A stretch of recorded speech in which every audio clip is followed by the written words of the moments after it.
dear students. Today we are going to learn 1.5 The New Dress by Virginia Woolf.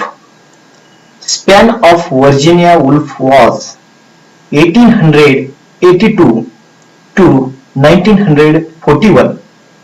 She was an English novelist and essayist. She is considered a modernist writer of the 20th century and pioneer of the stream of consciousness as a narrative device. The glimpses of early modern feminism can easily be traced in her writing. The Voyage Out to the Lighthouse, Orlando, and Mrs. Dalloway are her remarkable novels. A Haunted House is her famous short story collection from which the present story, The New Grace, is adapted. See the characters. Mabel Waring, she is protagonist of the story. Central character. Mabel Waring is a middle-aged woman who reflects constantly and, some might say, obsessively about her alienation. Second character, Mrs. Bennet. Mrs. Bennet is a maid servant in the Galway household. Third character, Clarissa Dalloway. Clarissa Dalloway is the hostess of the party that Mabel attends. To encourage Mabel not to leave the party early. Fourth character, Rose Shaw. Rose Shaw is a guest at Clarissa Dalloway's party. Theme of the story. The New Dress is Virginia Woolf's short story about Mabel Waring, who attends a social gathering wearing a new yellow dress. The story is written in a stream of consciousness fashion, as it describes Mabel's thoughts and actions while she is at the party. The New Dress by Virginia Woolf. We have the theme of insecurity, appearance, inferiority, individuality, alienation, connection, class, escape, and change. Suppressed desires, unfulfilled ambitions, and merged financial conditions of her childhood. Virginia Woolf highlights the status difference in society and the woman's struggle to maintain and become one with the high standards. The story is written in a stream of consciousness. What is stream of consciousness? It is a narrative technique or narrative mood or method that attempts to depict the multitudinous thoughts and feelings which pass through the mind of a narrator. We call it interior monologue as a synonyms for stream of consciousness. The Oxford Dictionary of Literary Terms suggests that they can also be distinguished psychologically and literally. The narrator is telling the story from a third person point of view. He used flashback and flash forward technique. So I am going to read third passage on page number 45 Listen carefully and silently. What she had thought that evening when, sitting over the teacups, Mrs. Dodway's invitation came was that, of course, she could not be fashionable. It was absurd to pretend it even. Fashion meant cut, meant style, meant 30 gowns at least. But why not be original? Why not be herself?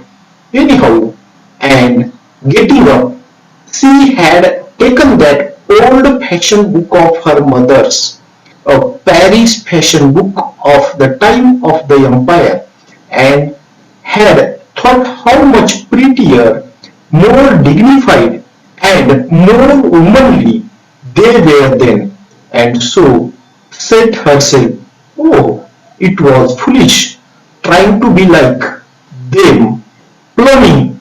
Plumbing means spread out the resemble a feather herself in fact upon being modest and old-fashioned and very charming, giving herself up, no doubt about it, to an orgy. Orgy means celebration of self-love, which deserved to be chested, and so reached herself out like this.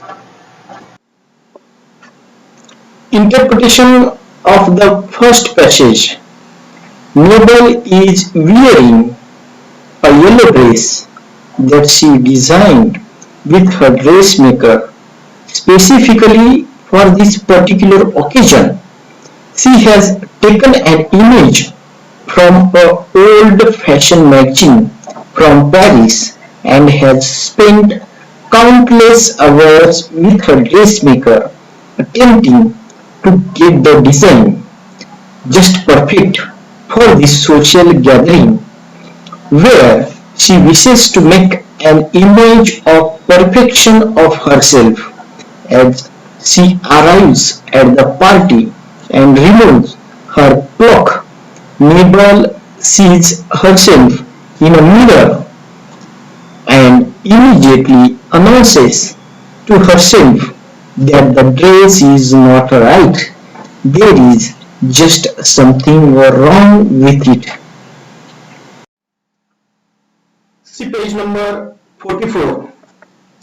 Mabel had her first serious suspicion that something was wrong as she took her cloak off and Mrs. Bennet, while handing her the mirror and touching the brushes and thus drawing her attention, perhaps rather markedly, to all the appliances for teething and improving hair, complexion, clothes which existed on the dressing table, confirmed the suspicion that it was not right, not quite right, which growing stronger as she went upstairs and springing at her with conviction as she greeted Clarissa Dalloway.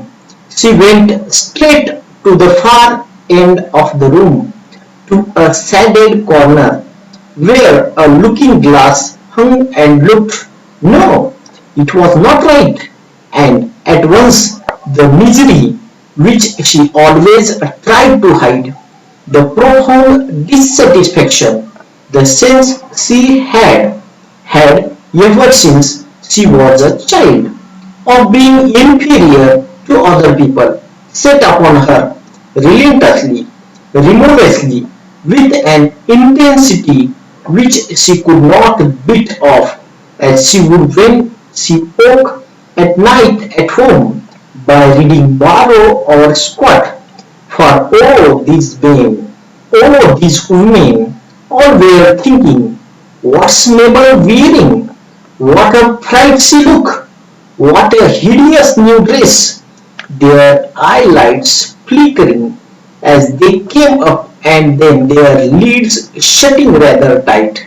It was her own appalling inadequacy, her cowardice, her mean, water-sprinkled blood that pressed her, and at once the whole of the room were forever so many hours she had planned with the little dressmaker how it was to go seemed sordid, repulsive, and her own drawing room so shabby, and herself going out puffed up with vanity as she touched the letters on the hall table and said, "How dull! To show off all this now seemed unutterably silly, paltry, and provincial. All this had been absolutely destroyed, shown up, exploded, the moment she came into Mrs. Dalloway's drawing room." See page number 45. Fourth passage. But she dared not to look in the glass. She could not face the whole horror. The pale yellow, idiotically old-fashioned silk dress with its long skirt and its high sleeves and its waist and all the things that looked so charming in the fashion book. But not on her, not among all these ordinary people. She felt like a dressmaker's dummy standing there for young people to stick pins into. Now, Mabel Waring arrives at Clarissa Dalloway's party and is instantly consumed by feeling of inadequacy and inferiority. These negative feelings are set off by concerns that her new dress is not appropriate for the occasion. Immediately after greeting her hostess, she goes straight to a mirror at the far of the room to look at herself and is filled with misery at the conviction that it was not right. She imagines the other guests exclaiming to themselves over what fright she looks, what a hideous new dress. She begins to berate herself for trying to appear original, since her dress in the latest fashion was out of her financial reach. She had a yellow silk dress made from an outdated pattern. Her self-convention verges on self-torture as she torments herself with obsessive thoughts of her foolishness, which deserve, in the particular passage, self-torture is expressed Virginia Woolf very aptly, very suitably, and another thing is the Mabel Waring central character, protagonist, torture herself, means she wanted to feeling guilty, feeling like what you call hideous, and the particular condition aptly or suitably described by Virginia Woolf.